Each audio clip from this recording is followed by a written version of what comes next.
कमंडल हो या मंडल हो, बिना भाजपा के समर्थन से आरक्षण इस देश में नहीं लागू हो सकता। स्वयं पहले आरक्षण लेते हैं, फिर अपनी पत्नी को आरक्षण देते हैं, फिर अपने बेटा को आरक्षण देते हैं, फिर दूसरे बेटा जो अपनी पत्नी पर अत्याचार करता हो उसको आरक्षण देते हैं। भाजपा उनके साथ खड़ी है, उस पांचों बहनों के साथ खड़ी है कि आपको जब तक न्याय नहीं मिलेगा तब तक आपके साथ खड़ा।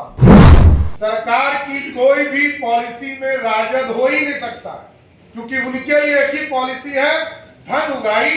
धन उगाने का काम सिर्फ राजद कर सकती है। मंत्री थे और दोनों मंत्री रहते हुए 20 जून 2022 को हम लोगों ने फैसला लिया कि बिहार में जातीय सर्वे का काम हम कराएंगे। उसमें तो राजद थी ही नहीं। सरकार की कोई भी पॉलिसी में राजद हो ही नहीं सकता, क्योंकि उनके लिए एक ही पॉलिसी है, धन उगाई। धन उगाने का काम सिर्फ राजद कर सकती है, इससे ज्यादा कुछ नहीं कर सकती।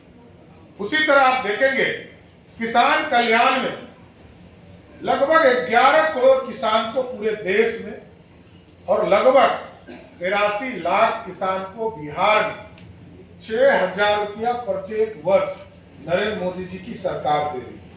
इसका मतलब है यूपीए जहां मात्र 36,000 करोड़ रुपया देकर उसमें भी घोटाला कर लोगों को यह कहती थी कि हमने किसानों का कर्जा माफ कर दिया, लेकिन नरेंद्र मोदी जी की सरकार ने तो तय कर दिया 11 करोड़ किसान को सीधा साल के 3 बार 2-2 हजार रुपया देकर किसानों को, चाहे वो कीटनाशक दवा हो, पानी की व्यवस्था करना हो, बीज की व्यवस्था करना हो, किसान को आत्मनिर्भर बनाने में पूरा सहयोग करने का काम किया जाता है। 2013 से 2024 के बीच में कृषि बजट 5 गुना बढ़े, 1-2 गुना नहीं बढ़े, 5 गुना बढ़ाने का काम आदरणीय देश के प्रधानमंत्री जी ने करने का काम किया। सुरक्षित भारत बनाने का काम आज देश के प्रधानमंत्री जी ने तय किया है। और सुरक्षित भारत का स्पष्ट मानना है कि भारत के तरफ कोई आंख नहीं दिखा सकता। कल तक इस देश के वीर सैनिकों का सर काट कर ले जाने का काम करता था पाकिस्तान की सेना, पाकिस्तान के आतंकवादी, लेकिन हिंदुस्तान की सेना कोई कार्रवाई नहीं करती थी, टुकुर टुकुर ताकती थी कि श्रीमती गांधी कब बोलेंगी, प्रधानमंत्री कब बोलेंगे। लेकिन नरेंद्र मोदी जी की सरकार जब बनी तो आतंकवाद के खिलाफ जीरो टॉलरेंस का पूरी व्यवस्था किया गया। और जो आज से 2000 वर्ष पहले अखंड भारत का सपना पंडित चाणक्य ने देखा था, सरदार पटेल ने देखा था 1947 में, और 567 रियासत को जोड़कर एक भारत बनाया गया। उसमें कश्मीर को अलग किया, और कश्मीर को अलग किया गया तो कश्मीर अलग क्यों? 370 हमारा कमिटमेंट था। हम 1950 में कहे, 1977 में हमने जनता पार्टी के साथ समझौता किया, लेकिन हम बदले नहीं। हमने 1989 में राम मंदिर का साथ देने का शुरुआत किया, तब भी हम बदले नहीं। और 1990 में मंडल भी हम ही लाए और कमंडल भी हम ही पूरे देश में फैलाने का काम किया। इसलिए पूरी तरह स्पष्ट है कि कमंडल हो या मंडल हो, बिना भाजपा के समर्थन से आरक्षण इस देश में नहीं लागू हो सकता। जब जब बिहार में आरक्षण लागू हुआ, चाहे वो 1977 हो, जब सर्दार कर्पूरी ठाकुर जी को अभी भारत रत्न आदरणीय प्रधानमंत्री जी ने दिया, किसी सरकार ने सोचा भी नहीं, और आदरणीय प्रधानमंत्री जी ने दिया, क्योंकि अति पिछड़ों के लिए काम करने का।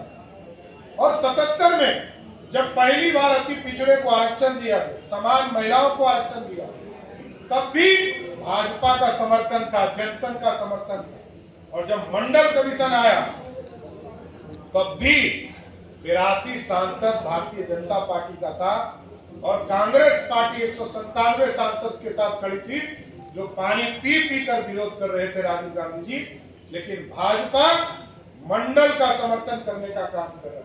इसलिए आरक्षण तब इस देश में मिला है जब भाजपा या तो सरकार में रही है या भाजपा समर्थन करते रही है। अतीत जो पिछड़ों को, मतलब स्वर्ण समाज में जो पिछड़े हुए समाज थे, जो स्वर्ण में आर्थिक रूप से गरीब थे, उनको भी 10% का आरक्षण, जब देश में पहली बार ओबीसी अति पिछड़ा का बेटा, तेली समाज का बेटा देश का प्रधानमंत्री बने, तो पहली बार स्वर्ण समाज के लोगों को भी 10% का आरक्षण देने का काम किया। यह विकसित भारत बनाने का संकल्प है और आगे विकसित भारत बनेगा। इस संकल्प के साथ पूरा भारत खड़ा है। हम तमाम लोगों से आग्रह और निवेदन करें कि पूरी तरह आप हमें लोगों को शक्ति दीजिए। पूरे बिहार के लोगों से आग्रह है कि पिछले बार 40 में 39 सीट हम जीते थे, इस बार 40 की 40 सीट जिताने का काम कीजिए, क्योंकि हम आरक्षण देने वाले लोग हैं। और स्पष्ट तौर पर देश के गृह मंत्री जी ने कहा कि इस देश में तब तक आरक्षण जारी रहेगा जब तक गरीबों को आरक्षण का पूरा लाभ नहीं मिल जाए। पिछड़ों को, अति पिछड़ों को, दलित को, आदिवासी समाज जब तक पूर्ण रूप से न्याय नहीं मिलेगा तब तक आरक्षण मिलेगा।